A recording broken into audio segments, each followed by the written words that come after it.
Hello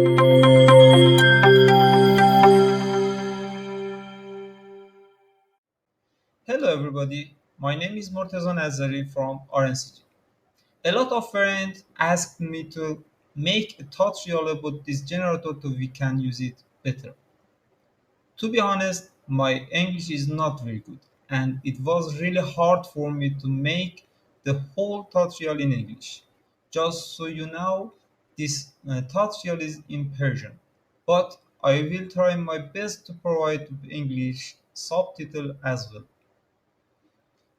At first, we'll cover the options of the RN asphalt generator in the built-in rendering pipeline, and then we'll see how to run it in HTRP and URP. This tutorial only works with version 2.1. Previous versions will not work with HTRP or URP. سلام. میخوایم امروز شروع کنیم به استفاده کردن، طرز استفاده کردن از این جنراتور رو با هم یاد بگیریم. اول از همه که خب طبیعتا باید اینو توی یونیتی خودتون اجرا کنین. زمان ایمپورت کردن هم که خب طبیعتا همه رو میگیم انجام بشه بهتره. البته خیلی فب ها خیلی الزامی نیستن، خب بشن بهتره. وقتی میریم داخل پوشه اسپیسار میبینیم که هیچ گونه پکیجی وجود نداره که بخواد فایل اسپیسار رو برای ما اجرا کنه. برای همین دوباره میریم توی سایت، تو قسمت dependencies substance td unity رو باز میکنیم. دوباره اینو open in unity میزنیم و توی یونیتی نصبش میکنیم. خب من از قبل دانلود کرده بودم، حالا اگه نکردید دانلودش کنید. حالا ایمپورت رو میزنیم، مجددا ایمپورت رو میزنیم. چیزی که هست توی این نسخه جدید ما حتما نیاز به شیدر گراف هم داریم، پس حتما میایم اینجا شیدر گراف رو هم نصب میکنیم. بعد از نصب شیدر گراف عملا کارمون آماده شده است. میایم اینو من تو پوشه اسپیسار و فایل rn asphalt 2 رو انتخاب میکنیم. اول از همه میایم اینجا توی PBR و AC PBR رو انتخاب میکنیم.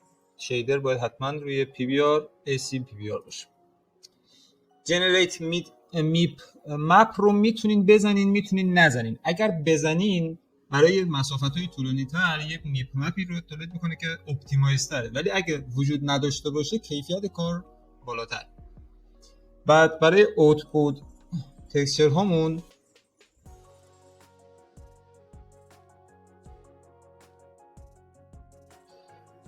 آرن رو میدیم به این پلنی که دادیم. توی بخش پرزنت هندلینگ اوتپوت رزولوشن تا 2048 کیفیتش خوبه. منتها مپی که برای بیس کالر رو انتخاب کردم برای اینکه سنگین نشه کار تو همین 2048 صبر میکنه. 2048 به 4096 فرقی روی این کیفیت آسفالت نداره. خب فایل سنگین تر میشه. فرقی روی این نکرده چون این خودش 2048. شاید تو نسخه بعدی 2048 تا 4096 محدودیتش برداشته. به هر حال 2048 کیفیتش مناسب. روی بیس ما دو نوع آسفالت داریم. یکی اینه، یکی دیگه شما که تازه دیدین همون. اگه میخوایم دونه‌های این آسفالت ها کوچیک‌تر بشه میایم تایل آسفالت رو بالاتر میبریم. خیلی بالا ببریم یکم بد میشه، ولی خب تا 2-3 اینا بد نیست. رافنس کلی رو این قسمت میتونیم کنترل کنیم.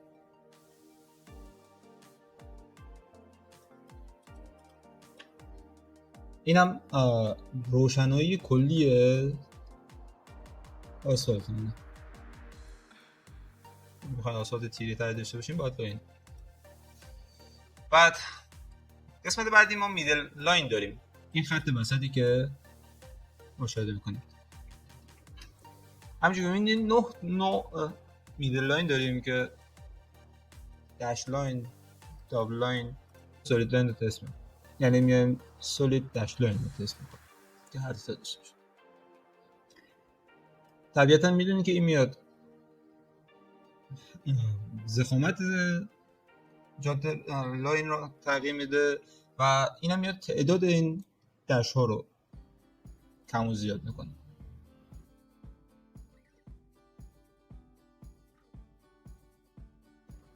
اینم رنگ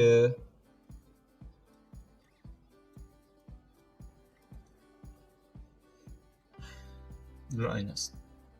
تو بخش بعد ساید لاین، های ساید رو اضافه میکنه و میتونیم بگیم که یه طرفش باشه، سمت چپش باشه، سمت راستش باشه. البته این برعکس اینجوریه، درستش سمت راستش باشه یا هر دو تا باشه. بعد اینم میاد ضخامت خط رو تغییر میده،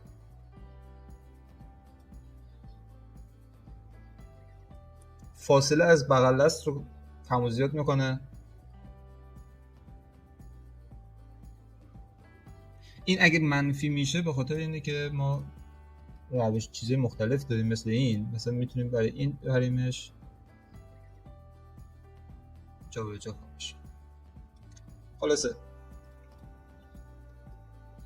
همون سالید در نظر میگیریم و این رو هم میذاریم روی 0.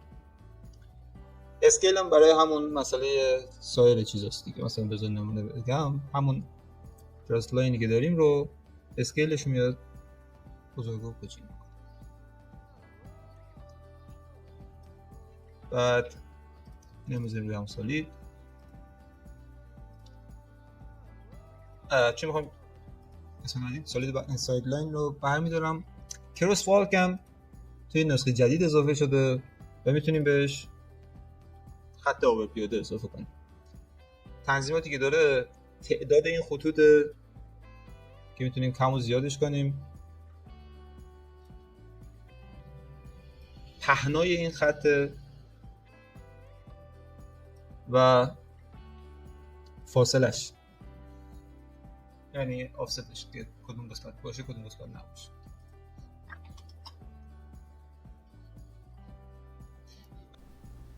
روتیشن تو این نسخه‌ای که در حال ضبطش هستیم داره مشکله و من توی نسخه‌ای که آپلود میکنم حتما مشکلش رو برطرف میکنم.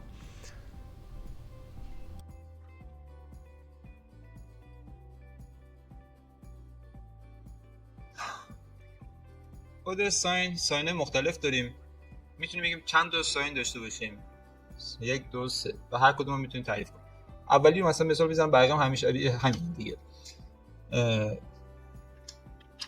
37 تا ساین مختلف داریم، حالا شکل مختلف.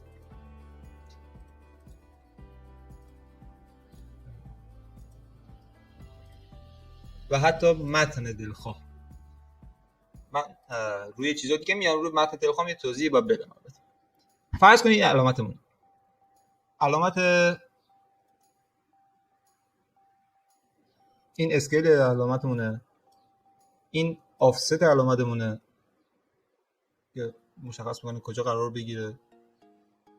بعد اینم در جهت ایگرگش و اینم روتیتشه.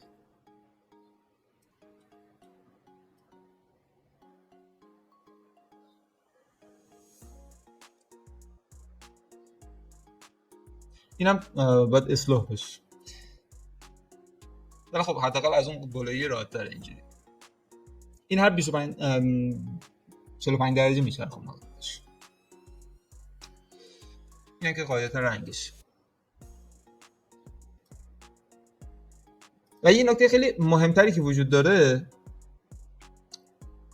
توی کاستوم تکست اگه یک تعداد عدد ثابت مشخص باشه، کم باشه، مشکلی نداره اصلا.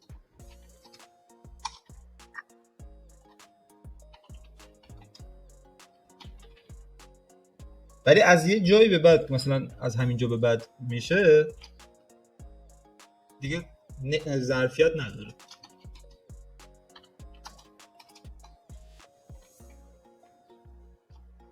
بذاریم همون توی یه خط بنویسیمش.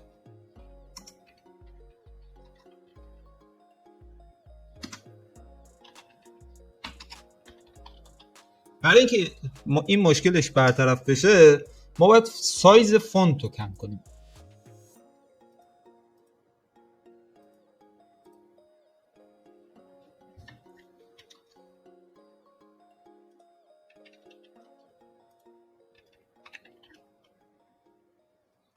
و بعدش بیایم با اسکیل بزرگترش کنیم. این نکته‌ای بود که خیلی مهم بوده برای کاستوم تکست. بعد با دیزاین هم که گفتم بیایم یکم از اینا اضافه کنیم بهش و بر بعدی نیاز. نسبت لاین دمیج هر چی خط و علامت و هر چیزی که توی صفحه میبینین رو میاد دمیج میده بهش. عملا یه خرابکاری تو داخلش میکنه. شدت دمیج رو میتونین کنترل کنین، هر چی کمتر باشه دمیج بیشتری میخوره، یا میتونین چینش دمیج رو جابجا کنین.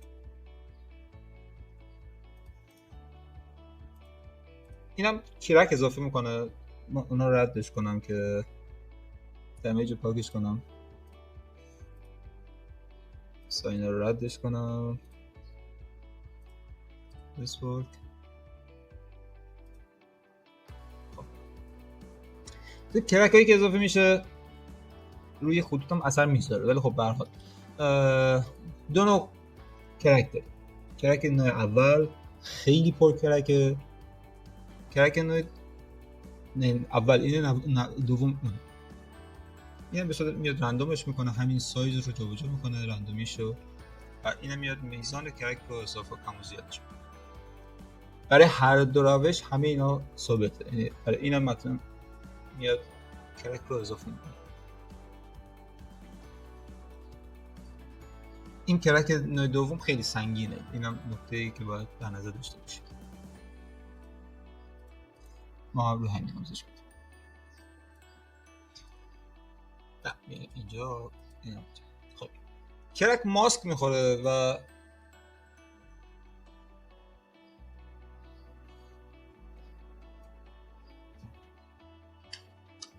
میتونیم با ماسک میزانش رو کنترل کنیم. ماسک هم میتونه برعکس بشه. مثلا الان اینجوری کنیم، اینو بزنیم ماسکش برعکس بشه. یکم برعکس میشه، یعنی برعکس عمل میکنه دوباره، یعنی بالا بره که خیلی کاربردی نیست، شاید نباشه، بعضی از جا کاربرد پیدا میکنه. بعد کرک رو گفت کرک باشه. این سویل اضافه میکنه به کل کار.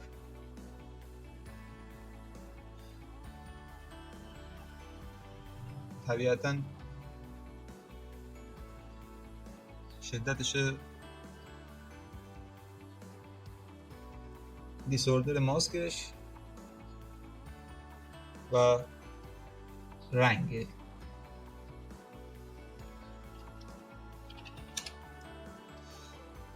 شدت رنگ و روشناییش.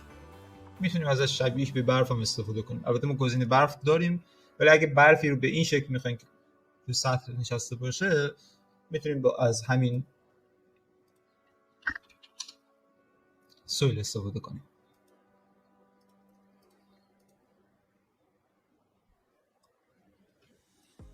این لیف میاد برگ به کار اضافه میکنه و شدتش و این تعدادشه و این نوع برگی که وجود داره. مثلا الان 4 نوع برگ وجود داره، 3 نوع برگ وجود داره، 2 نوع برگ، این یه نوع برگ وجود داره. این رندوم 6 تا رنگ. اینا که میاد اسکیل برگ رو زیاد کم و زیادش میکنه. بعد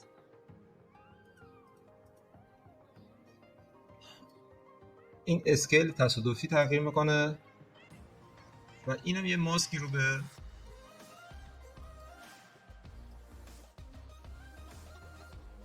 کار اضافه میکنم.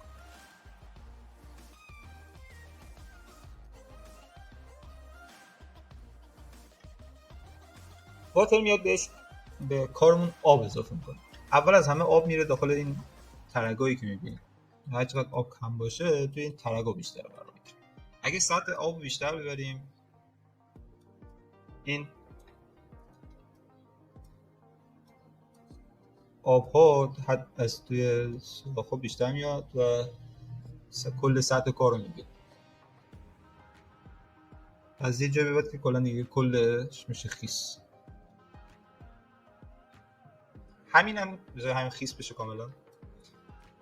اگه کل کار به این شکل خیس باشه میتونیم با این ماسک هم کنترل کنیم که کجا خیس باشه کجا خیس نباشه، کجاها باشه کجاها نباشه. نه خب به هر حال افکتی رو بهش پیاده کنیم. بعد اینم که میشه برف. هر چقدر بیشتر بشه دقیقا برعکس آب دیگه، این شدتش بالاتر ببرید کم درزا رو پر میکنه و بعد میاد به جلوتر. دقیقا مثل آب اینم ماسک داره، ولی ماسکش به این شکله که انگار از تو جاده ماشین رد شده. این قسمت منحول هم که جدیده توی این نسخه جدیده اعمال شده، میتونیم انتخاب کنیم که منحولمون دایره باشه یا مربع. برای هر کدوم هم 15 نوع شکل مختلف وجود داره.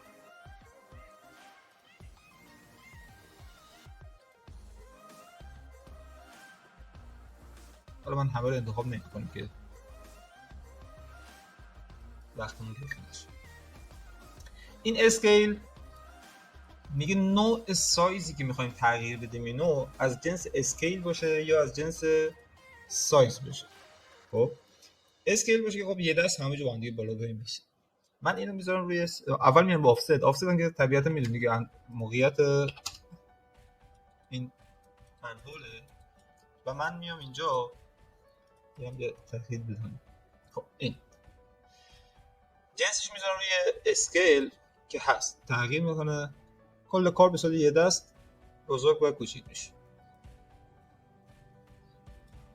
اگه بیام بحث سایزش کنم مثلا میتونم سایز ایکسش رو جدا تغییر بدم.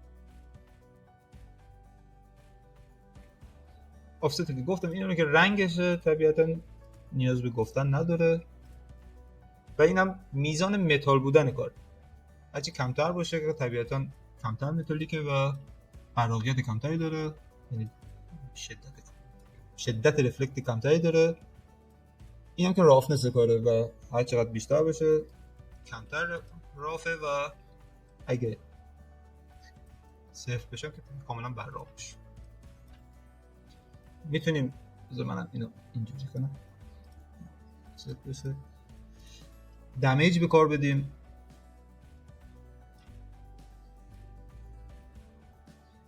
خیلی پیشنهاد نمیشه که دمیج بدیم، ولی به هر حال اگه دوست داشتید دمیج بدیم میتونین از این روش استفاده کنید. یا بهش زنگ زدگی، شدت زنگ میتونین کنترل. خب بازم تاکید میکنم که تاکید مجدد دارم که روی PBR AC PBR باشه و اینا رو هم که خودتون معرفی کنید بهش.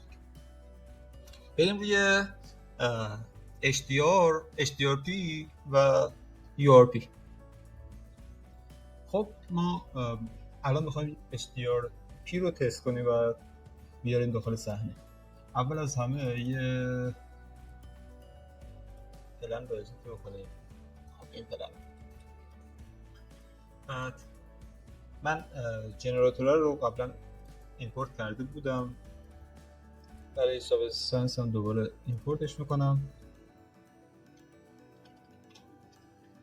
خب ادوبی ایمپورت شده، ولی الان خب یه مشکلی داریم. اگه بیایم داخل این و این بخونه، اگه به اینم پیاده کنیم متریالش خونده نمیشه با وجود اینکه AC PBR هست. برای رفع این مشکل باید اول بریم توی بخش شیدر، دبل کلیک میکنیم بازش کنه این شیدر. اینجا توی گراف ستینگ باید بزنیم add HDRP و بعد سیو از بزنیم. الان شیدر داره خونده میشه و میتونیم بیایم دوباره اینجا بود تکسچر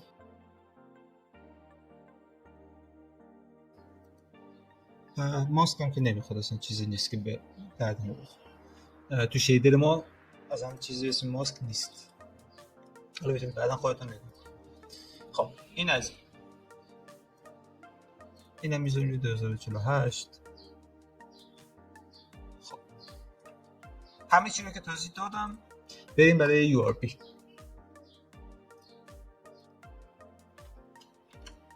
خب اینم از URP، صحنه URP ادوبی و جنراتور ایمپورت شدن و احتمالا باید فقط همون اول میریم شیدر، به شیدر یونیورسال رو اد میکنیم واسه اکسید. بعد میریم اینجا و توی اسپیسار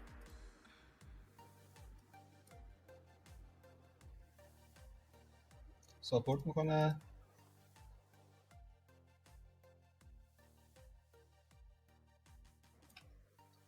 و همینطور که میبینیم رفنسش هم کار میکنه. همین بقیه توضیحاتون که قبلا دادم. موفق و باید باشید.